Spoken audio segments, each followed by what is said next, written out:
everyone, welcome back to our channel. Let's take a look to see what we have today. Biden's State of the Union sent potent message to Zelensky and Putin. From his Kyiv bunker, Ukrainian President Volodymyr Zelensky beseeched Joe Biden for a strong State of the Union message.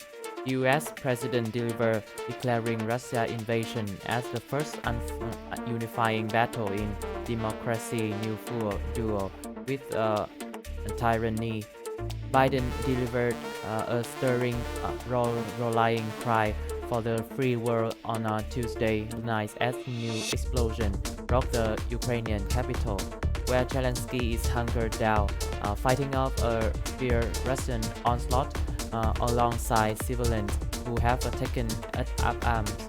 Biden's address and an almost unheard of soul of uniting across Congress Peter's device was also a choreographed statement of resolve to Russian President Vladimir Putin, who has joined the world with a nuclear saber rattling and unleashed the biggest European land war since World War II.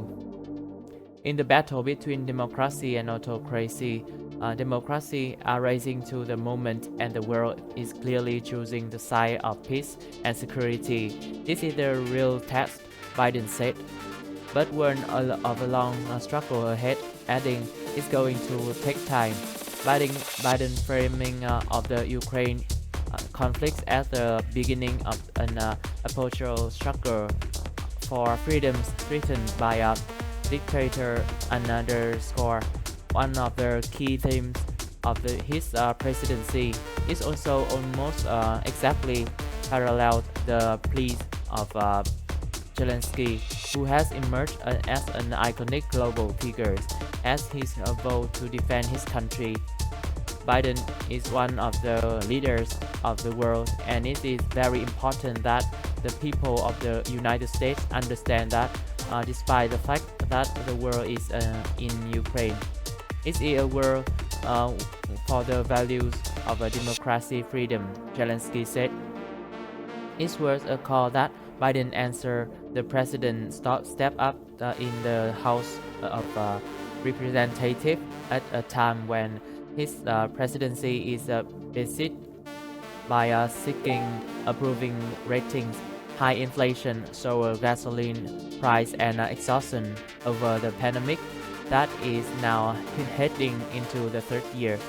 He sought to extend a sense of personnel command and national unity evidence in the standoff with Russia to support for his troubled domestic agenda, portraying in a nation on the course of a job creating and prosperous rejuvenation.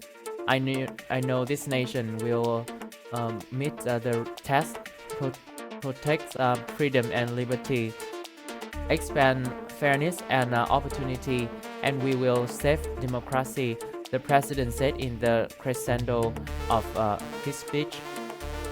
Go get him, he roared, an apparently ad-libbed lie after he defied the state of the country as strong.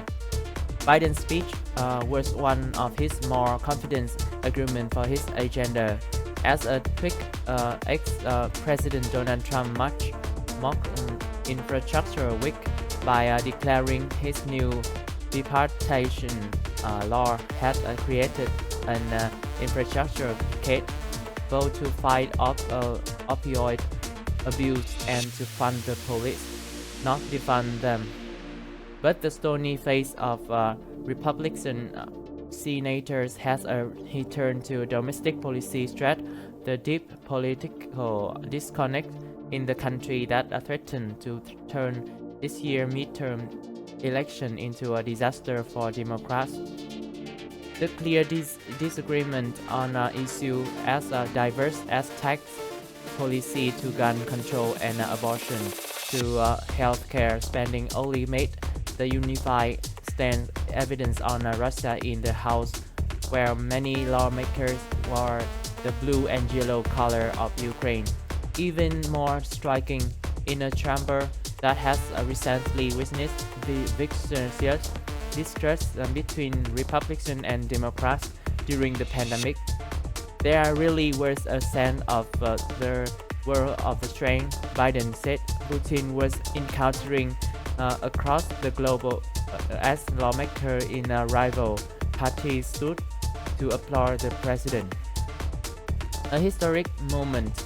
It was quickly clear after Biden's vote into the House of Representatives that Putin had achieved an almost impossible task, unifying most of Washington bitterly opposed faction behind a new common enemy and a cause. Throughout our story, we learn this lesson: when a dictator do not pay a peace price for their aggression, they cause more chaos. They keep moving, Biden said. The unity in the House has been parallel in even more surprising fashion by the common approach of American NATO allies. As the democratic world revolted by Putin's attempt to crush freedom, rallied around Ukraine with the most punishing sanction and punishment ever melted out to a major power. Much of credit for that success rests with Biden, who has spent weeks coaxing allies like Germany into starting shift in their policy toward Russia. Biden quickly adopted the role of a leader of the free world, a posture familiar to a president in the decades-long Cold War, which ended in the loss for the Soviet Union that Putin is trying to avenge. He cheered the Russian leader's failure to divide Americans and Western allies over the invasion and spell out point by point the throttling sanctions that have sent the Russian banking system and economic reeling. And he warned the oligarchs whose wealth ballooned during Putin's 2 decades in power that he was coming for their ill-gotten gains. Biden was speaking to an audience far beyond lawmakers and Americans watching on television. Although Putin's spokesman insisted the Russian president wouldn't be watching, the entire section focused on Ukraine in the speech was meant as a message of a relentless US and Western determination toward the Russian leader. And he called on lawmakers to stand and applaud Ukraine ambassador to Washington, who was a guest of First Lady Joe Biden, to honor the courage of her people. Putin was wrong. We are ready. We are united. We stay united, Biden said, warning that the Russian leader was more isolated than ever, and he had badly miscalculated. Two Americans worry about Putin's nuclear rhetoric and the effect of the war on gas price. Biden said, "We are going to be okay," and underscored that he would not send American troops to fight Russians in Ukraine, but left no doubt the US would staunchly defend its NATO allies, including those in Eastern Europe. But Biden also warned that the struggle to save democracy from autocracy, which also frames the growing US confrontation with China, would be a long one. When the history of this era is written, Putin's war on Ukraine will have left Russia weaker and the rest of the world stronger, he said. This is the end of our news today. If you like this video, please like and subscribe for our channel. Thanks for watching. See you next time.